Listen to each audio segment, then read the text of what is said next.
On va survivre. On va survivre. On va pas seulement vivre, on va survivre.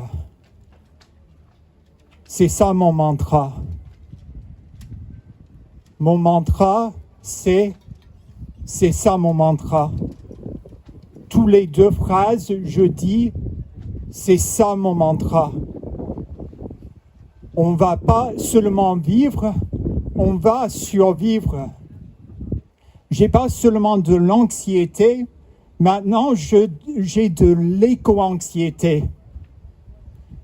Et ça s'écrit E-C-H-O, pas E-C-O.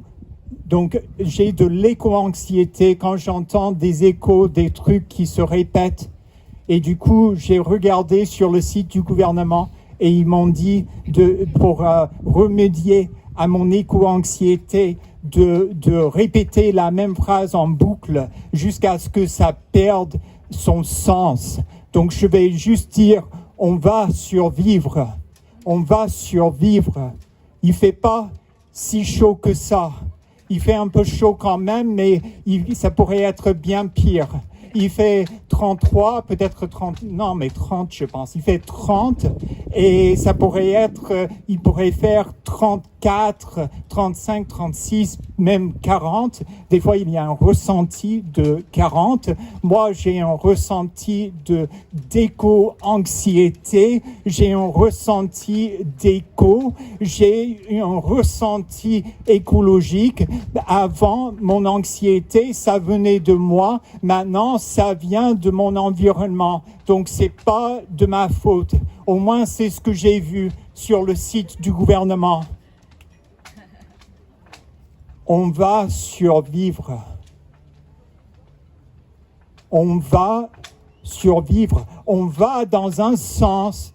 Ça va monter, ça monte tout le temps, les températures et tout ça. Et il y a des feux, il y a des incendies un peu partout. Moi, je pensais que c'était qu'ici, c'était juste en France. Et puis, j'ai regardé la carte du monde et c'est partout. C'est comme les mantras. Ça pourrait être dans n'importe quel pays, mais il faut que ce soit dans une langue étrangère. Sauf si vous faites de la programmation neurolinguistique. Si vous faites de la programmation neurolinguistique, c'est mieux que ce soit dans votre langue natale ou une langue que vous comprenez bien. Comme, je sais pas, je peux dire, je vais survivre et puis ça aura lieu. Une fois, j'ai parlé avec quelqu'un, elle m'a dit qu'elle voulait changer la couleur de ses cheveux avec de la programmation neurolinguistique. Elle voulait changer de couleur de cheveux en se disant, moi, je suis blonde. Et moi, je vais dire ça pendant toute cette performance. Je vais dire, je suis blond et j'ai la peau très foncée. Je peux résister au soleil et je vais dire ça jusqu'à ce que je me transforme, jusqu'à ce que j'ai les cheveux blonds ou roux ou je sais pas, peut-être bleu. Je peux me teindre les cheveux avec des mots juste en me répétant je vais survivre. Comme dans cette chanson de disco des années 70. Je vais survivre. On est en mode survie depuis toujours.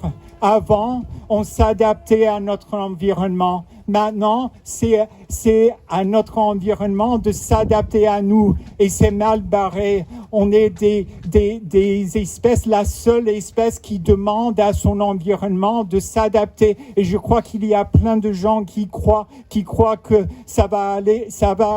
Ils se disent ça va aller, c'est leur petit mantra, mais ils le disent en sanskrit ou en latin ou en hébreu ou en arabe ou en une autre langue ancienne. Des fois, les langues anciennes sont toujours des langues modernes comme l'hébreu et l'arabe. Il y a des intégristes qui parlent sanskrit aussi, c'est ce qu'on m'a dit. Il y a des gens qui ont essayé de revivifier le sanskrit et ils l'ont fait juste en répétant « je vais parler sanskrit, je vais parler sanskrit ». Et puis à un moment donné, ils ont fini par parler le sanskrit par miracle et ils étaient même pas en Inde, ils étaient en Australie ou quelque chose comme ça et ils ont appris le sanskrit par télépathie. Et moi aussi, j'ai appris une langue étrangère par télépathie, mais je vais pas préciser laquelle.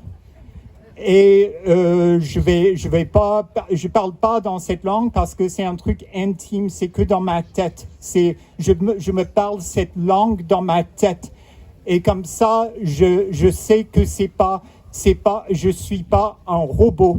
Je sais que ça vient pas de ma programmation, ça vient pas de mon environnement, ça vient de moi. Ça vient de moi, c'est dans ma tête. C'est psychologique, c'est une langue psychologique qui me permet d'identifier le fonctionnement de toutes mes pensées sans passer par l'intelligence artificielle.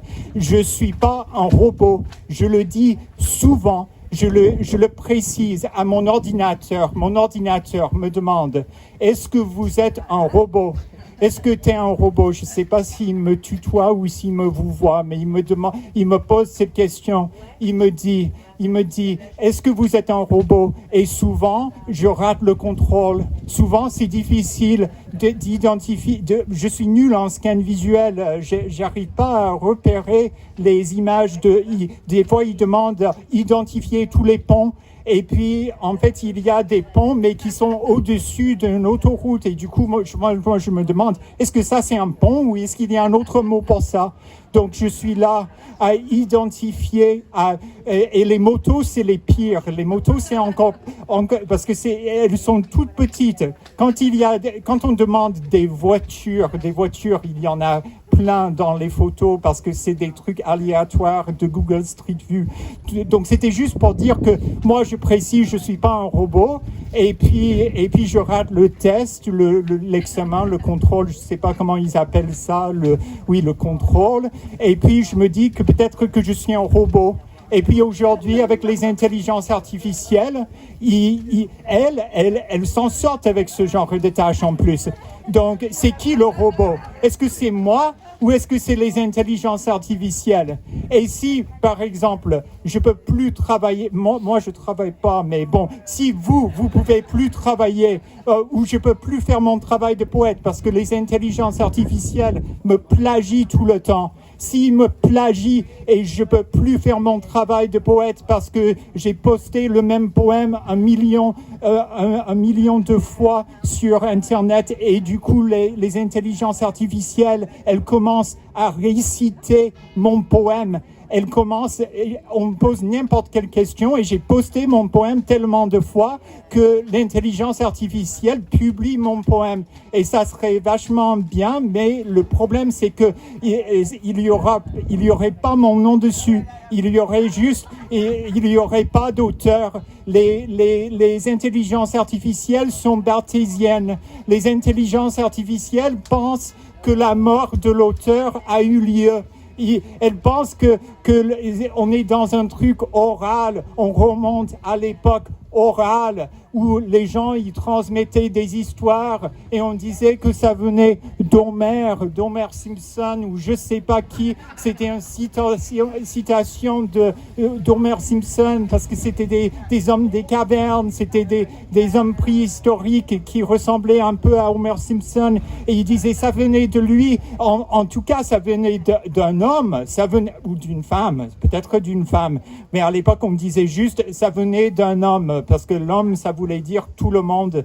Après je sais pas, je me suis pas trop renseigné. Il y avait peut-être des hommes des cavernes et des femmes des cavernes qui n'étaient pas machistes, mais je suis pas remonté dans l'histoire. J'ai lu Françoise Héritier, mais j'ai oublié un peu la ligne chronologique et c'est bête parce que ça veut plus rien dire si on oublie les dates. Mais bon, c'était juste pour dire que je ne suis pas un robot. Oui, je ne suis pas un robot. Vous me voyez, j'ai un corps. Je ne suis pas un être désincarné.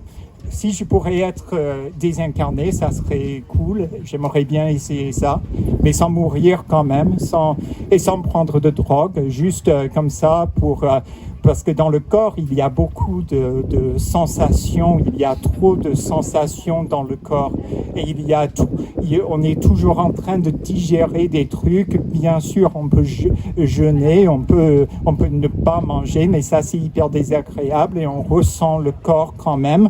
Donc moi, ça serait bien si je pouvais bosser en tant qu'intelligence artificielle juste pour une journée. Je pourrais faire un petit stage chez ChatGPT.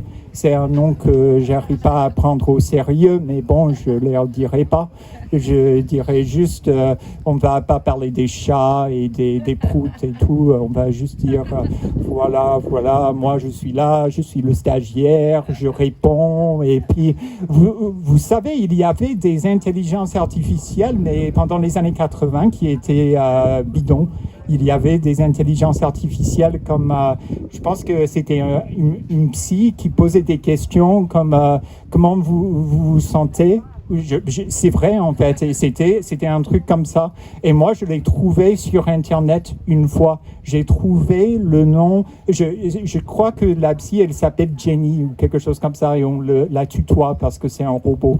Donc moi, j'ai posé la question. C'est pas un mensonge, hein, je raconte la vérité. Ils ont toujours des versions de cette intelligence artificielle sur Internet. Et du coup, moi, je voulais avoir des informations. Moi, je me connais, donc j'ai posé des questions comme qui êtes-vous, comment vous êtes devenu psy, quelles sont vos compétences, vous êtes de quelle école, est-ce que vous êtes freudienne ou jungienne ou lacanienne. Bon, si vous êtes lacanienne, peut-être qu'on ne doit pas trop discuter ou ça va être vite fait, mais bon. Donc, j'ai posé la question et elle ne veut pas parler d'elle-même du tout.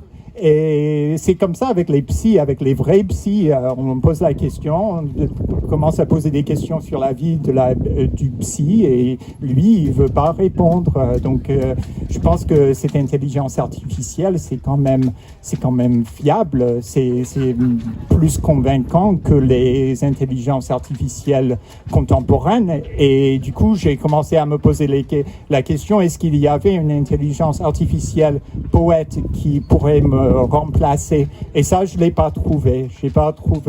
Mais bon, je me disais que de toute façon, nous les poètes, on n'a pas de pouvoir, on n'a pas de contrôle sur ce qui se passe dans le monde. Je récite mon petit texte, mon texte entre guillemets sur l'éco-anxiété. Ça va pas changer grand-chose, comme raconte le gouvernement sur son site. Ils disent qu'il faut juste rester chez soi, prendre bien soin de soi.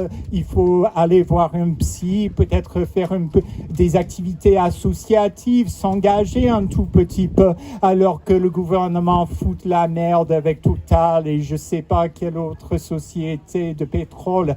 Donc nous, on va juste aller chez le psy pour notre éco-anxiété. Et le psy va nous apprendre à ne pas se répéter tout le temps. On va apprendre à ne pas dire la même chose tout le temps. On va apprendre que nous, on a un peu de pouvoir. On a un peu de pouvoir, un peu de contrôle sur notre vie. On a un libre arbitre. On va chez le psy pour apprendre qu'on a un libre arbitre sans passer par la Bible ou d'autres livres de philosophie. On va chez la psy et puis le psy et puis il dit que vous avez un libre libre arbitre. Vous avez le choix. Vous avez soit de l'éco-anxiété et ECO ou soit de l'éco-anxiété ECHO et c'est votre choix. Soit vous vous répétez tout le temps, soit vous parlez de l'écologie, soit on parle de la météo tout le temps. On parle de la pluie et du beau temps, mais il n'y aura plus de beau temps, donc on va juste parler de la pluie. On va attendre la pluie, on va juste attendre, comme dans la pièce de Beckett, on va attendre Godot, on va pas attendre Dieu, on va attendre notre psy qui va être de plus en plus en retard avec tous ces échos anxieux qui se répètent tout le temps et on va attendre dans la salle d'attente et on espère qu'il n'y a pas trop de monde et que ça fait que ça fera pas trop de bruit et puis peut-être que le psy pourrait acheter mon livre de poésie parce qu'il n'y a plus personne qui achète ça et comme ça je peux avoir au moins un rendez-vous qui est à moitié remboursé ou je peux passer par la Sécu et puis je peux remplir un formulaire ou je peux demander à une intelligence artificielle comment il faut faire pour ne pas être complètement dans l'espace tout le temps. Quand on est poète, on demande comment on peut faire des choix. Quand on est poète, quand on écrit de la poésie, on fait des choix quand même, ou moins c'est ce qu'on dit, alors qu'on n'est pas si conscient que ça. Et moi, je suis pas conscient de ce que je dis, surtout quand je me répète, j'oublie mon mantra, j'oublie ce que j'étais en train de dire, je me répète, je me la pète, je me répète, je me la pète tous les jours, je pète un peu aussi, mais je vais pas en parler, je vais en parler avec mon psy, et puis je vais dire que nous, on est des humains, et on digère des trucs, on digère des idées, et on recrache des idées, et on vit d'idées recyclées, on fait du recyclage tout le temps pour parler notre langue, qui n'est pas une langue natale, mais une langue étrangère, et on parle tout le temps dans une langue étrangère, parce qu'on n'est pas des intelligences artificielles, et on ne peut pas réagir sans réfléchir. Il faut qu'on réfléchisse un peu. On va réfléchir. On va juste réfléchir beaucoup jusqu'à ce que ça passe, jusqu'à ce qu'on puisse supporter ce qui se passe. On va réfléchir. Je vais juste réfléchir tellement que je ne parle plus.